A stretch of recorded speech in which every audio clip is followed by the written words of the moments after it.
ರಾಜ್ಯೋತ್ಸವದಂದು ಕರಾಳ ದಿನಾಚರಣೆ ಆಚರಿಸಿದ್ದ ಮಹಾರಾಷ್ಟ್ರ ಏಕೀಕರಣ ಸಮಿತಿ ಶಾಸಕರಾದ ಅರವಿಂದ್ ಪಾಟೀಲ್ ಮತ್ತು ಸಂಭಾಜಿ ಪಾಟೀಲ್ ಇಬ್ಬರೂ ಕೂಡ ಈಗ ನಾಪತ್ತೆಯಾಗಿದ್ದಾರೆ.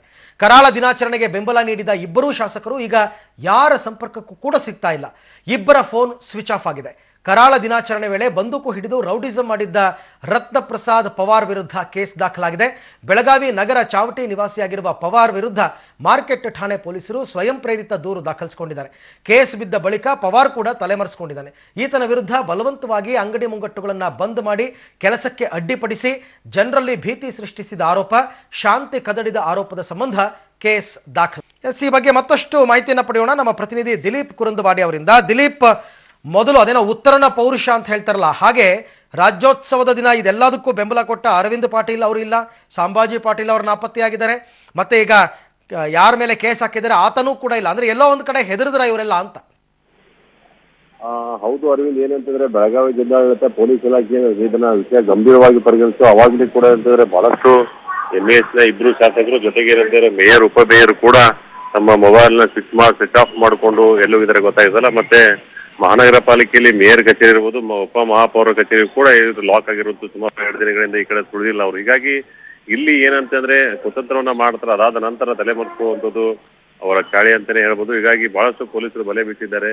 ಯಾವ ಒಂದು ಶಸ್ತ್ರಾಸ್ತ್ರ ಹಿಡ್ಕೊಂಡು ರತ್ನ ಅಂತ ಹೇಳ್ತಾರೆ ಅವನೇನು ಆರೋಪಿದ ಅವನನ್ನು ಕೂಡ ಬಂಧನ ಮಾಡಲಿಕ್ಕೆ ಬಹಳಷ್ಟು ಪ್ರಯತ್ನ ಮಾಡ್ತಾ ಇದ್ದಾರೆ ಅರವಿಂದ್.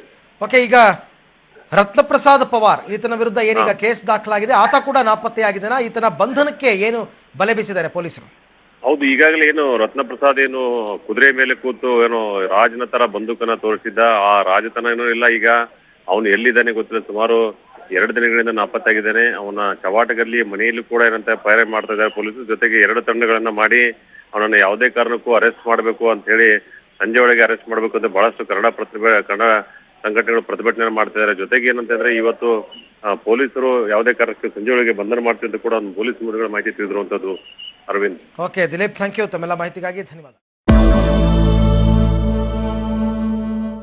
ಅಕ್ರಮ ಗಣಿಗಾರಿಕೆ ಪ್ರಕರಣದಲ್ಲಿ ಸಿಬಿಐನಿಂದ ಅರೆಸ್ಟ್ ಆಗಿದ್ದ ಮಾಜಿ ಮಂತ್ರಿ ಜನಾರ್ದನ ರೆಡ್ಡಿ ಪ್ರವೇಶವನ್ನ ಮಾಡಿದ್ದಾರೆ. ಕೊನೆಗೂ ತಮ್ಮ ಮೌನವನ್ನ ಮುರಿದಿದ್ದಾರೆ.